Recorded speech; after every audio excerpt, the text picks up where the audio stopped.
एक छोटे से गांव में एक साधारण परिवार रहता था। उनके घर का नाम था शांति निवास, लेकिन हालात कुछ और ही बता रहे थे। घर के चारों ओर बिखरे हुए सामान, गंदगी और अव्यवस्थाएं थीं। इस घर के मुखिया रमेश एक मेहनती किसान थे, लेकिन उनकी मेहनत के बावजूद माता लक्ष्मी हमेशा उनकी राह से दूर रहती थी। रमेश की पत्नी सुमन एक भावुक और शुभ विचारों वाली महिला थी। उन्होंने अपने पति से कहा, अगर हम माता लक्ष्मी को खुश करना चाहते हैं तो हमें परिवर्तन लाना होगा। सुमन ने पहले कदम के रूप में घर की सफाई का निर्णय लिया। सुबह की पहली किरण के साथ सुमन ने अपने बच्चों को बुलाया और सबने मिलकर सफाई शुरू की। घर के कोने कोने से बेकार चीजें निकालकर बाहर फेंकी गईं और थोड़ी ही देर में घर की तस्वीर बदल गई। चमचमाते फर्श और सुव्यवस्थित पूजा स्थान ने सबका ध्यान खींचा। फिर उन्होंने हर सुबह और शाम को दीपक जलाने का संकल्प लिया।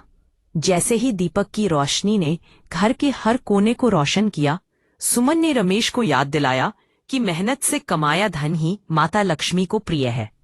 रमेश ने अपने खेतों में और मेहनत करने का मन बनाया और ईमानदारी से फसल उगाने के लिए जुट गए। एक दिन सुमन ने रमेश से कहा, इस शुक्रवार को हमें विशेष पूजा करनी चाहिए।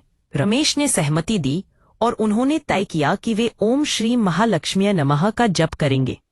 पूजा का दिन आया और पूरे गांव में चर्चा होने लगी कि कैसे शांति निवास ने बदलाव करने का निश्चय किया है। दीपावली का त्योहार निकट था और सुमन ने लक्ष्मी गणेश पूजन का आयोजन किया। बच्चों ने कमल के फूल और मिठाइयां तैयार की और पूरे घर में एक विशेष त्योहार का माहौल बन गया। सुमन ने रमेश को समझाया कि दान और सेवा भी महत्वपूर्ण है। उन्होंने गरीबों और जरूरतमंदों को भोजन और वस्त्र दान देने का निश्चय किया।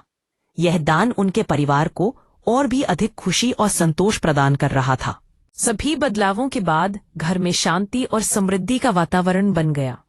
सुमन ने रमेश से कहा, जहां नारी का सम्मान होता है वहां लक्ष्मी स्वयं निवास करती हैं।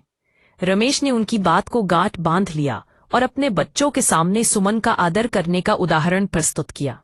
कुछ समय बाद रमेश को अपनी मेहनत का फल मिला। फसल अच्छी हुई और माता लक्ष्मी ने उनके घर में कदम रखा। अब शांति निवास एक सुंदर और सुखद स्थान बन गया था, जहां प्रेम, सम्मान और समर्पण का वातावरण था।